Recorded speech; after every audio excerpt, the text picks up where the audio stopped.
The big game is fast approaching, but wait, you still haven't got your tickets. You've spent hours searching, but you're still confused about ticket prices. Time to stop searching. Visit ticketcompare.com. We compare ticket prices for all the popular leagues and tournaments for you. We work only with the most trustworthy sites, so you can have peace of mind when buying your tickets. Compare prices, buy tickets, get to the game. Ticketcompare.com. Buying tickets made simple.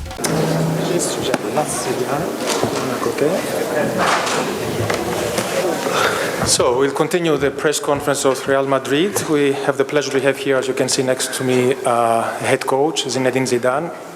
We will answer your question. I'd like to ask you to state your name and your media organization before every question, and we can start already. I see lots of hands already raised. Take one from the corner. There, yes, just. No, just in front. This one, okay, it's fine. Real Madrid Television. Real Madrid Television. Tomorrow is going to be your third Champions final consecutively. What is behind this Real Madrid? What's the key, the secret?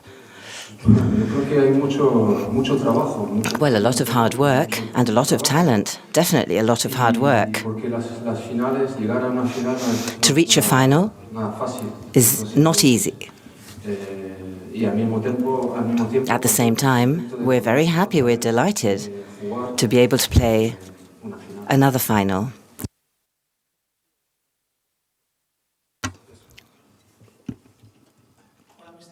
Hello, Coach. Miguel Ángel Díaz, Cadena COPE. In the history of the Europe Cup, neither with the old format or the new name, no coach has won 3 consecutive titles. What would that mean for you? Have you ever been curious to know if any coaches have 3 titles like this, or that 4 coaches have 2 titles in their career as coaches of Real Madrid? Well, if you look at it that way, all I can say is that this is beautiful.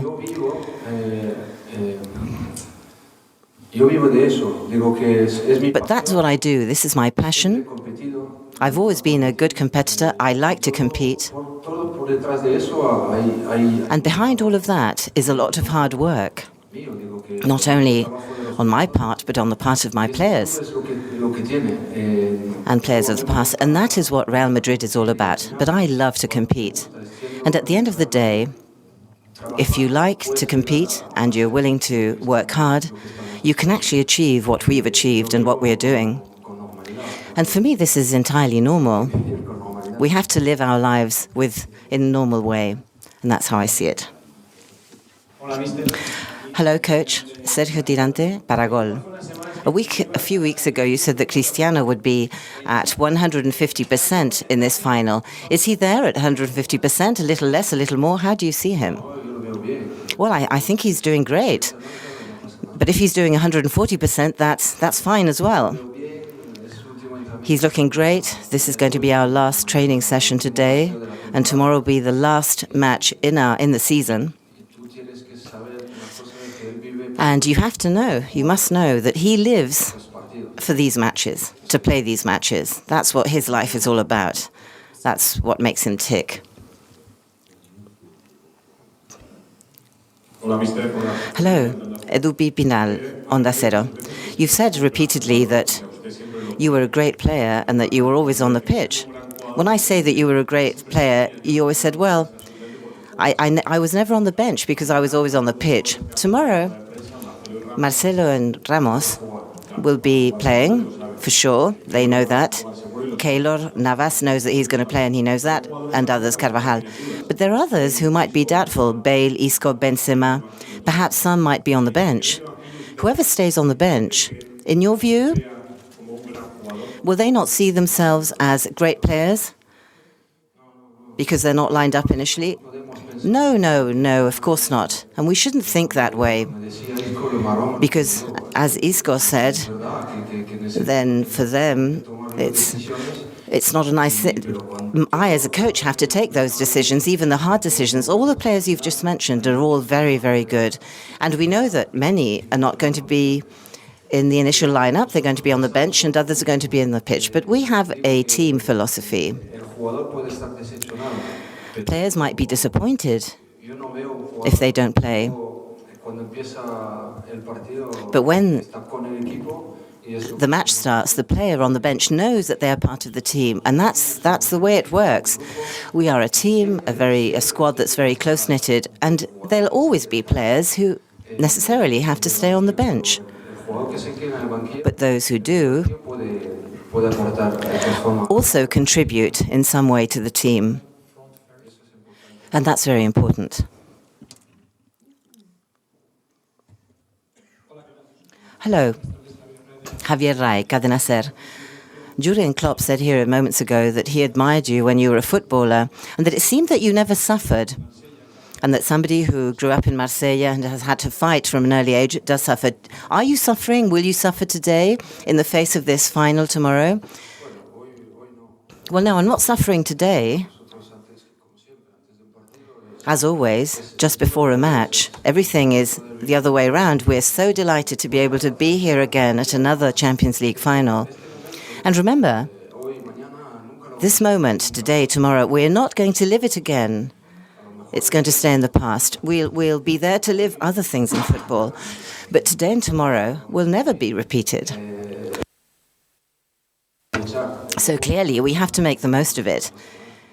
So tomorrow, yes, we might be a little bit under pressure, but that's life. It's good to feel emotions and to feel excited. That's what we are, human beings. We are pure emotion. And if I'm under a little pressure, so what? Even better. It's more beautiful. Hola, Zidane. Hello, Zidane. Miguel Ángel Toribio, Radio Marca. You've played matches where a lot has been said about the rival, Paris Saint-Germain. There was a lot was said about their offensive potential, Juventus as well. They were saying that they were a great bloc. And again, when you played Bayern Munich, a lot of good things were said about the German team. And now people are taking for granted that Real Madrid is going to win this final because they are a better squad than Liverpool. Does that make this match more dangerous? It seems that everybody is taking for granted that you will win tomorrow. No, we don't feel like that because that's not the truth. People can say all they want, but we know that that is not real. This is another final. And we're not the favourites, and Liverpool is not the favourites either. This is a 50-50 situation, as in any final. And what we have to do is play a great match to try and win this match. But clearly, Real Madrid doesn't feel like the favourites in the dressing room. We're not favourites of anything. Norway in English, please. Jurgen Klopp also said you were both fighters, but seeing it from the outside, you look like different types. But what kind of similarities, differences see you between you and Klopp?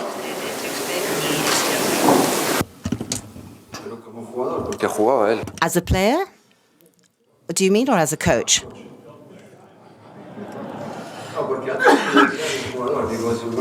Well, I was probably a better player than he was, at least a little bit better than he was. But he wasn't a bad player either. But as a coach, I think, well, I have a great deal of respect for Jurgen Klopp. He has a great deal of experience. What he has done in football, he's done a great, fantastic job. He's been phenomenal. As to similarities, and if we share anything in common, no, I can't speak to that. Because we are very different, and every coach is very different. But I do respect him greatly.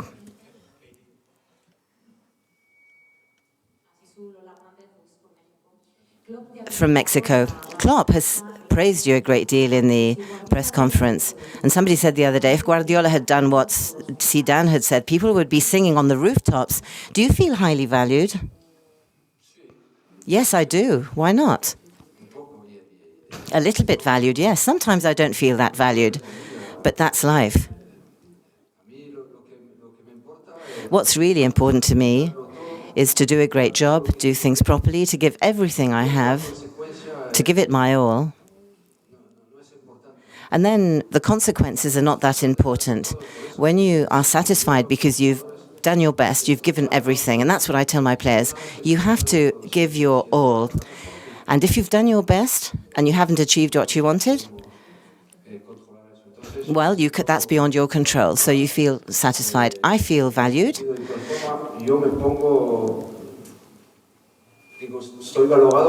But I feel that I'm valued because I give it all. I give it my all and do my best. But you can't control what people think or say. And that doesn't matter. It's not important. Because the training is in 10 minutes here. Simon Bank, Aftonbladet, Sweden. Oops, sorry. This was. Mr. Klopp said before that you have a team that is organized when it needs to be organized, but it also can handle chaos when the games get chaotic. So a philosophical question. What is chaos in football, and how do you prepare your players for chaos?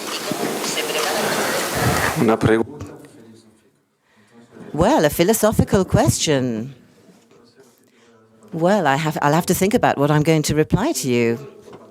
For me, it's very simple in football. There are two teams, and you have to understand how your opponent can hurt you, and you have to control how they're going to hurt you or try to hurt you. And when you have the ball, with your game, with your philosophy of the game, you have to try and hurt your opponent.